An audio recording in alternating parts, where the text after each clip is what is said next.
Hey everyone, and welcome to FRQ of the day, number 11 for BC. This is number 7 for AB. Again, it was a crossover question. It appeared on both exams, and this is from the 2018 exams.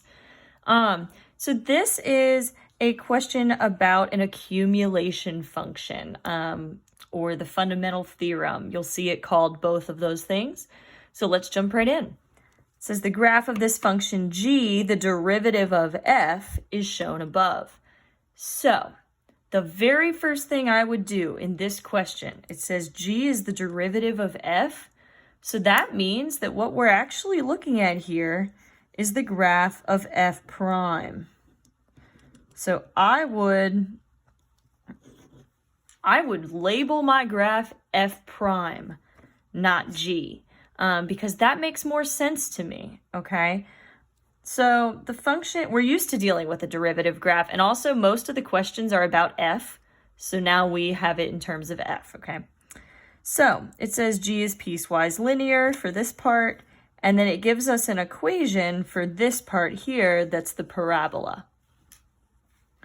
So our first question says, if f of 1 equals 3, what's the value of f of negative 5? So this is asking about points on the original graph, on f. Now we don't have f, we have f prime, okay? We got the derivative. So we need to think about going backwards. So this is probably gonna involve integrals in some way. Here's what I like to do. I like to kind of mark up my graph. I'm gonna use a different color to show that these are points on f. And it says f of 1 equals 3. So I'm just gonna, next to the 1, I'm just gonna put a 3, and I'll circle it maybe. That just helps me to see, okay, my mystery graph f that I don't have was at 3 when x equals 1. And I wanna know, where was my graph at negative 5? So to work backwards, or to get my displacement, I'm going to need to be doing integrals to get from f prime back to f. Now, on this kind of graph with straight lines, the integral is the area under the curve. So what I'm going to do is I'm going to calculate these areas, and I'm going to mark it up right on my picture. So like this is a triangle, okay? So my area is going to be 1/2 base times height. So 1/2 times 1 times 2. That's going to be 1, so I'm writing a 1 in there. Okay, might as well do all the areas I see. This square is 4, 2 times 2. Here's a triangle, 1/2 base times height, 1/2 times 1 times 3. That's going to be 3 halves. But since it's under the x-axis, it's actually going to be negative 3 halves. It's a negative area. And then I see a rectangle here, or a square actually, because it's 3 by 3. So this is a 9. The area is 9, but it's under the x-axis, so it's actually negative 9.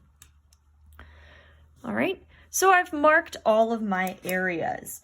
Now, what I can use that for, remember, I'm trying to find where was my graph at negative 5. So here, where was this pink graph? I know that at 1, my value was 3. So I can kind of work backwards. The area is the displacement. So what that means is that between 0 and 1, my f graph increased by 1. So it must have been at 2. So I'm going to just put it 2.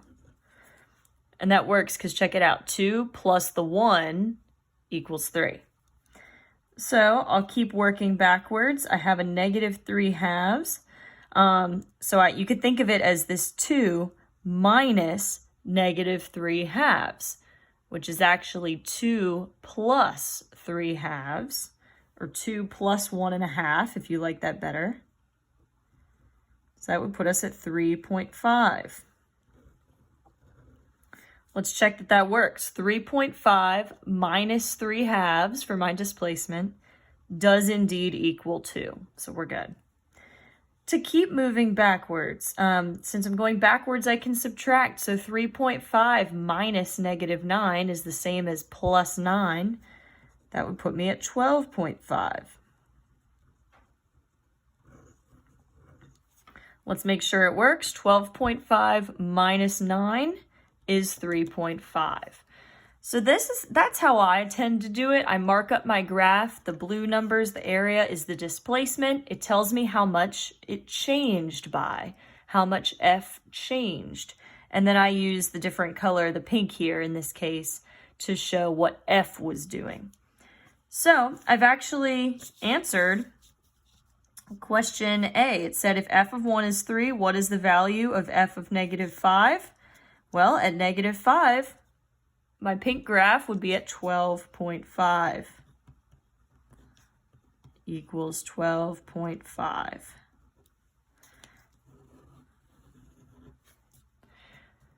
So you do want to show your work. What I have here where I've marked up the graph, that is okay for showing my work because your grader can tell that you were doing the area if you marked the areas on there. Like they can see what you're doing, so that is okay. This was a 2-point question. You got 1 point for using an integral. And you're like, well, we didn't use an integral. I don't see an integral sign. Correct, but we actually did the integral because we found the area under the curve, and that's what an integral means. So we're good on that. And then you got your second point for actually getting the answer. Now, in case that didn't make sense, I do want to show you another way that you could approach this. And this is the way that if you looked at Hanover's Unit 1 materials, the teacher who wrote the answer key for that did it this way, so you might like this better. Again, we had that f of 1 equals 3, and we were looking for f of negative 5.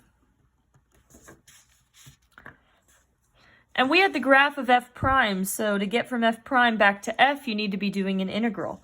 So what you can think of this as, the integral from, let's see, the smaller number goes on the bottom, so from negative 5 up to 1 of f prime. If we apply the fundamental, or sorry, there should be a dx. If we apply the fundamental theorem of calculus, when you solve the integral, you do the antiderivative, so that would be f, and then you take the bounds and you plug in top minus bottom. So this is going to be f of 1 minus f of negative 5. So this, you can use this equation as kind of your base setup for this type of problem, and then you can start to fill in the pieces. So the integral from negative 5 to 1, that is the area from the graph. So we already found the areas, it's the blue numbers. So we have negative 9 minus 3 halves plus 1.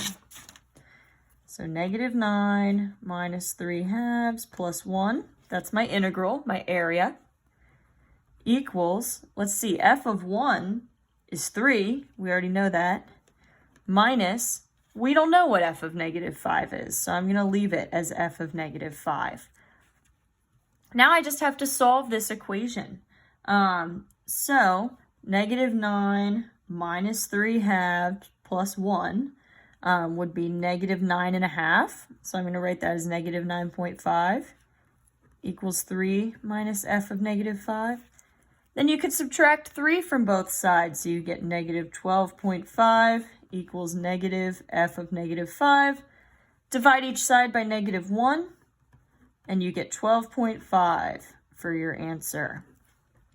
That's exactly what we got doing it kind of my less formal method here. So whichever way makes sense to you, both ways you're applying the same logic. It's just a different way of viewing it. All right, part B, it says evaluate this integral from 1 to 6 of g. Okay, g is this graph here. So from 1 to 6, I'm like, ooh, okay, integral means area. So this is an easy question. I just have to find the area, right?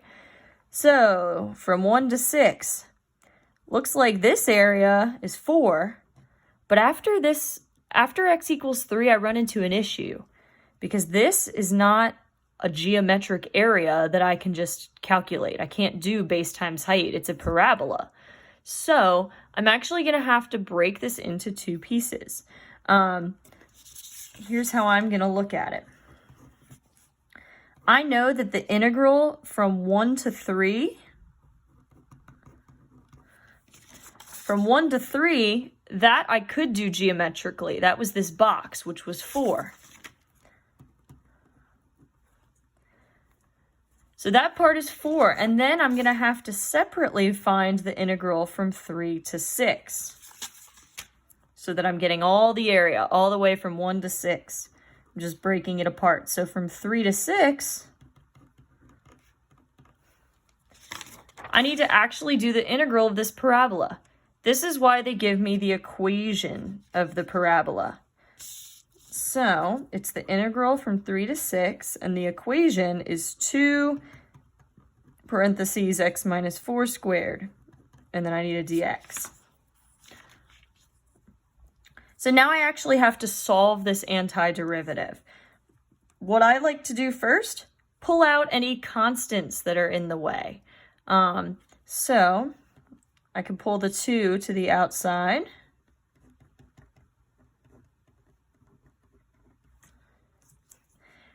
And then this is a prime candidate for doing some reverse chain rule. Or you could do a formal U sub.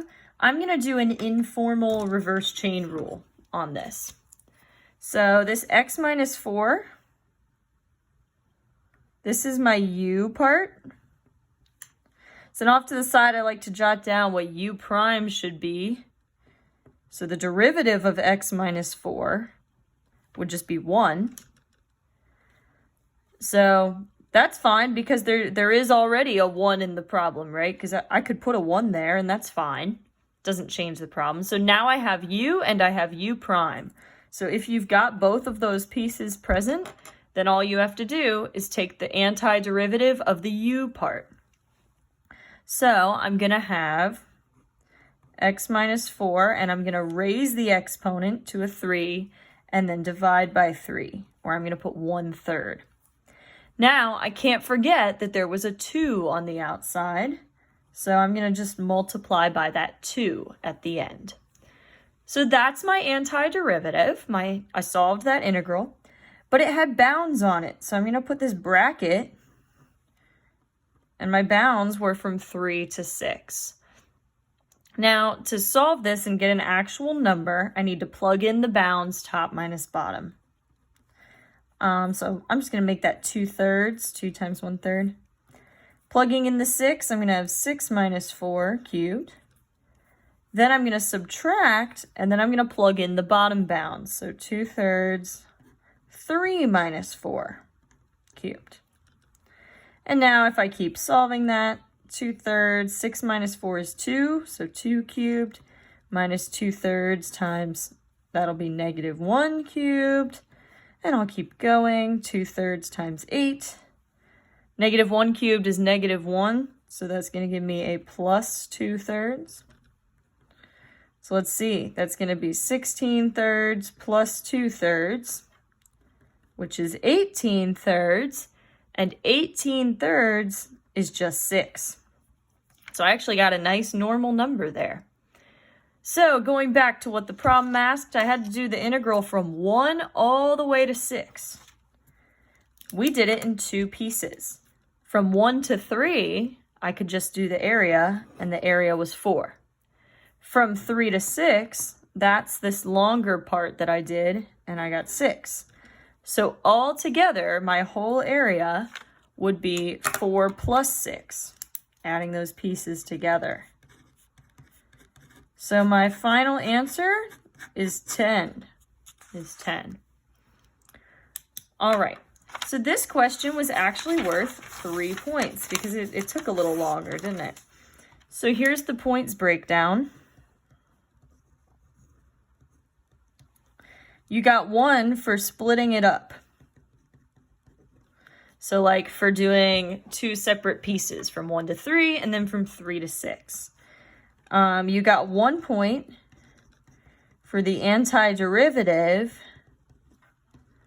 of 2 times x minus 4 squared. So did you do the reverse chain rule correctly? And then you got your final point for having your answer, which was 10. All right, let's take a look at part C. If I go back to the problem, part C said on this interval, so from -5 to 6, on what intervals is the graph of f both increasing and concave up? Increasing and concave up. Notice it's asking about f, which we don't have that graph. We have f prime. So this is like our very first rate of change stuff that we did in my class. So if f is increasing, what we're looking for f prime, we're looking for f prime to be positive, because remember, f prime is the slope, so a positive slope would mean the original graph was increasing. And then the second thing we needed was concave up. So for f to be concave up, that means that f prime had to be increasing. Means the slope, f prime, is getting steeper, which is what creates the concave up shape. It gets steeper as it goes. So really what I'm looking for on my graph of f prime is sections that's positive and also increasing. So above the x-axis and increasing. So that looks like here, so from 0 to 1, and then also this section, so from 4 to 6. So I'm going to say 0 to 1 and 4 to 6, since f prime, or g, because they called it g, is positive and increasing. And that is fine for giving a reason for my answer. You have to mention the positive and increasing here. That together with what I wrote here would make this a pretty good justification. I will caution you, if you just write f prime, then they could potentially take points off because they don't actually have a graph called f prime. So they'll be like, oh, did you just make that up? That is one reason why I very clearly labeled my graph f prime. If you do that, then they will know what you're talking about, and they'll know, okay, when she says f prime, she actually means g. Or you can get around that by doing what I did here and just saying f prime or g, or you can also say f prime equals g. But just be clear with your labeling there, okay? This was a 2-point question. You got 1 point for, I can write it down. You got 1 point for having those intervals. You had to have both of them. And you got another point for having the correct reason. And your reason does have to be stated in words. All right, part D. Similar kind of deal. Back to our original rate of change stuff. Find the x-coordinate of each point of inflection of f. Again, we have f prime. So a point of inflection on f, those are going to be your max or mins on f prime, your relative max or mins, or where it changes direction. So you could say f prime changes direction. So let's look at my graph of f prime and see where it changes direction. Looks like it's flat, then it's increasing, it's still kind of going up. Okay, then, so when it changes from 0 to decreasing, for instance, that doesn't count as changing directions. It has to change from like increasing to decreasing or decreasing to increasing. So our only one is right here at x equals 4, because my graph of f prime goes from decreasing to increasing. So if I write that down, I'll be good. So x equals 4 because f prime or g changes from decreasing to increasing. And again, you have to have that rationale because it said give a reason for your answer. So this was again a 2-point question. You got 1 point for identifying x equals 4 and you got 1 point for your reason, okay? All right, as always, if you have questions, let me know. Thanks for watching.